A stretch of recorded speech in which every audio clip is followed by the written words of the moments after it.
comemora a nação rubro-negra, vitória do Mengão no Maracanã por 2-0 para cima do Cruzeiro. E o trabalho de Leonardo Jardim traz uma expectativa, vem fomentando uma expectativa alta para esse início de trabalho, né? Após o título carioca contra o Fluminense, hoje o Flamengo tentou utilizar muito daquilo que vem sendo trabalhado ao decorrer da semana. O Pedro sendo um jogador que está saindo mais da área, não está sendo aquele 9 de ofício, está jogando meio como um falso 9. E o Arrascaeta auxiliando muito no deslocamento do time, ajudando na hora de pressionar também, vem sendo peça muito importante para a vitória que a gente vai comentar hoje. A gente pode perceber também que esse trabalho do Léo Jardim, ele implementa muito trabalhos antigos, ele vem trazendo muito trabalhos antigos para implementar nesse novo Flamengo de 2026. O Pulgar, por exemplo, vem se aproximando muito mais na construção das jogadas dos dois zagueiros, enquanto o Jorginho pode ficar mapeando livremente o campo. E quando a bola chega no Jorginho, o Arrascaeta e o Pedro, que estão fazendo uma função mais de movimentação, mais de deslocamento nesse Flamengo, se aproxima mais para dar opção ao Jorginho, enquanto eles abrem esse espaço. E nesse vácuo, quem está sendo o destaque até o momento, pelo menos nessas partidas, como por exemplo hoje teve uma movimentação livre, a maioria das vezes, foi o Cebolinha e o Paquetá, eles estão conseguindo infiltrar muito bem as costas do adversário. Ou até o Pedro, às vezes, fazendo um pivô de vez em quando, conseguindo desenrolar muito bem as jogadas com os lançamentos que o Jorginho e o Arrascaeta dão para ele. E é um Flamengo muito otimista nessa criação de jogadas vertical, que muito torcedor antigamente reclamava de sobre passe para trás. A gente consegue ver uma mudança de postura muito boa nesse Flamengo para esse comecinho de 2026. E vale ressaltar também um pouco o dinamismo do meio-campo do Flamengo e do ataque em si. Jorginho, Arrascaeta, Everton, Cebolinha, que eu achei que não foi um dos destaques, igual os nomes que eu falei. Paquetá e Pedro também acertando passes hoje sensacionais. O Paquetá sozinho conseguiu deixar o Arrascaeta 3 vezes na cara do gol. Arrascaeta também acertando muito passe, Jorginho conseguindo imprimir bem o ritmo do jogo, invertendo bola, conseguindo encontrar espaço nas costas dos adversários. Então é um ponto muito positivo esse Flamengo voltando a encaixar o seu futebol depois das derrotas, dos títulos que o Flamengo perdeu nesse início de temporada. E vale também dar um destaque ao Emerson Royal, que hoje teve uma atuação muito sólida por parte dele, se recuperou muito bem das bolas das costas que estava tomando, imprimiu o ritmo de jogo ao ataque mesmo, participando muito bem, muito mais que o Alexandre até, que costuma sempre cruzar. Ele conseguiu participar muito bem. E falando um pouco agora do jogo, né? Vamos, enfim, detalhes para o jogo. O jogo já começou muito quente, com o Flamengo em cima, pressionando o Cruzeiro. O Cruzeiro estava tenebroso na saída de bola, porque o Flamengo não estava dando abertura. E aos 4 minutos, logo assim no começo do jogo, o Arrascaeta bate um escanteio. No primeiro pau, o Léo Ortiz cabeceia e acaba pegando no travessão. E nessa sobra, o atacante Neiser do Cruzeiro sai jogando. Aí ele tenta recuar a bola, só que o Pedro é um 9 diferenciado, gente. Não tem como esse cara não ser convocado para a Copa.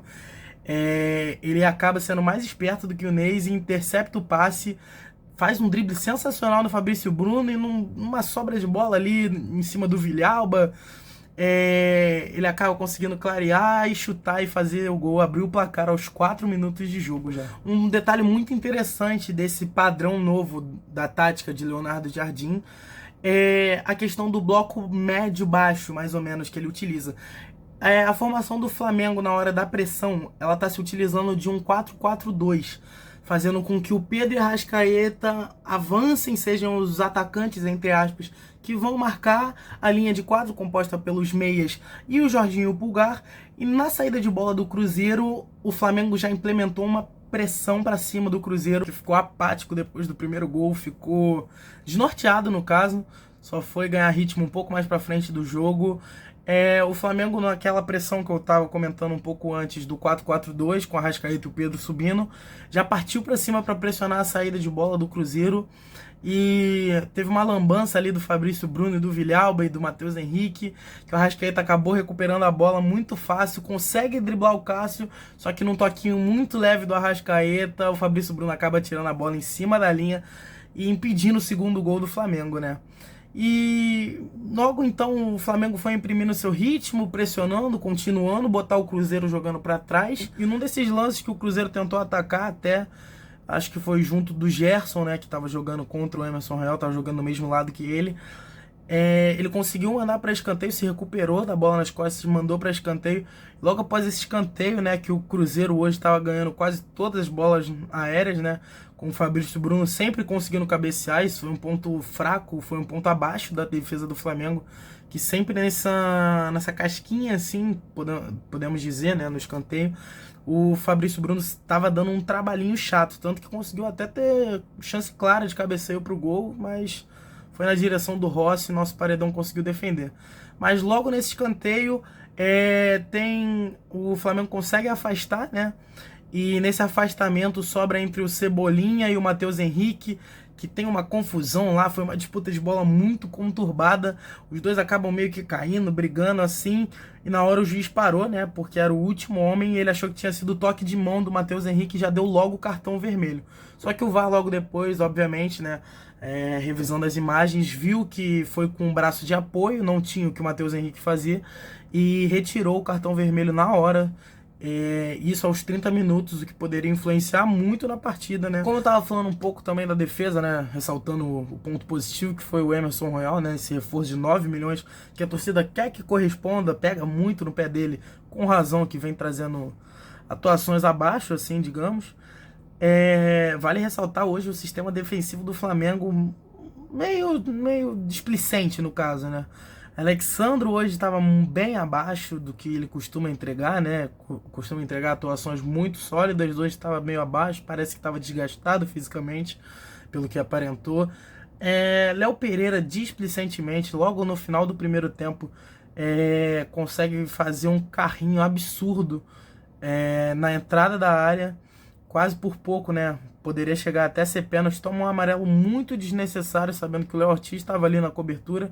E o Léo Ortiz também, que teve uma pequena melhora, mas ainda mostra, tipo, tá muito sem ritmo, não consegue muito imprimir o seu jogo, não consegue dar sequência, tá sem tempo de bola, completamente perdido. E eu acho até que o Vitão tá merecendo ter essa oportunidade, né? Porque toda vez que entrou ou jogou muito bem. Em outro momento também a gente pode perceber que essa variação tática vem se moldando ainda por parte do Leonardo Jardim. Em, por exemplo, saída de bola do Cruzeiro, ou até como houve no Fluminense na final do Carioca, o time vai se moldando ao decorrer do adversário. Caso os zagueiros venham ganhando espaço e algum jogador venha dar apoio, o Flamengo se posta numa formação de 4-1-3-2, com o Jorginho servindo meio como um camisa 10. E ele auxiliando, pressionando esse cara que vem dar apoio e muitas vezes recuperando a bola, como a gente viu hoje, que o Jorginho despontou na questão de desarmes e de roubada de bola. Bom, e para quem teve um primeiro tempo cheio de emoções, bem acelerado, um começo acelerado, o segundo tempo começou devagar pelo lado da equipe do Cruzeiro e o Flamengo começou imprimindo ritmo, assim como na primeira etapa.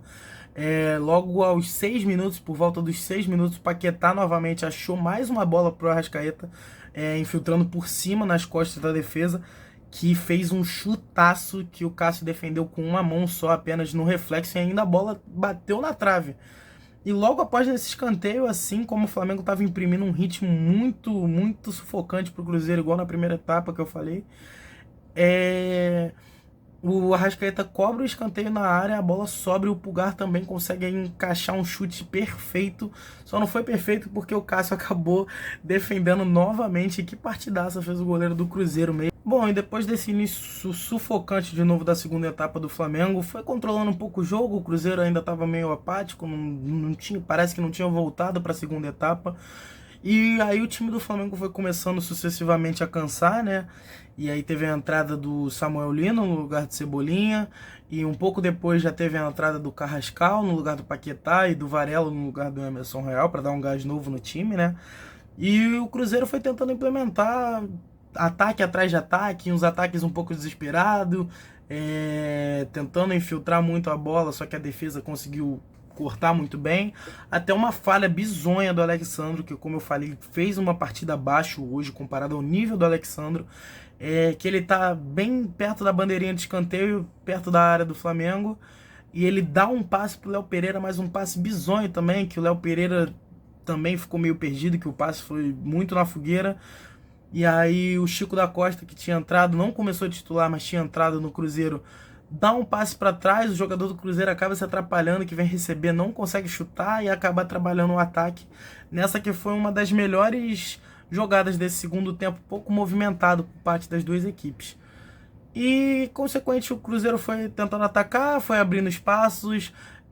O Alacian entra no lugar do Pedro, o Luiz Araújo entra no lugar do Arrascaeta, né?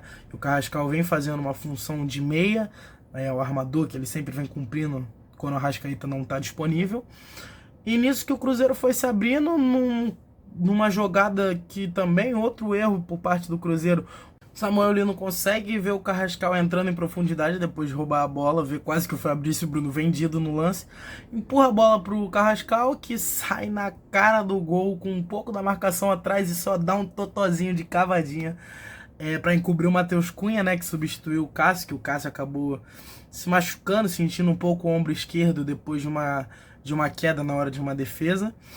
E aí sacramentou a vitória do Flamengo, a vitória de 2-0, como a gente falou no início do vídeo, que dá um respiro e coloca o time na quarta colocação com 7 pontos. Que queria saber como ia começar esse trabalho do Leonardo Jardim, né? Depois dessas semanas conturbadas aí com percas de título, uma demissão inesperada por parte da torcida de todos. E dá um futuro próspero pro torcedor se aliviar, se acalmar, ver que o time tá voltando aos trilhos, com a base do mesmo elenco campeão de tudo no ano passado, e fazendo com que volte o sorriso do rosto da nação rubro-negra. Tchau, tchau.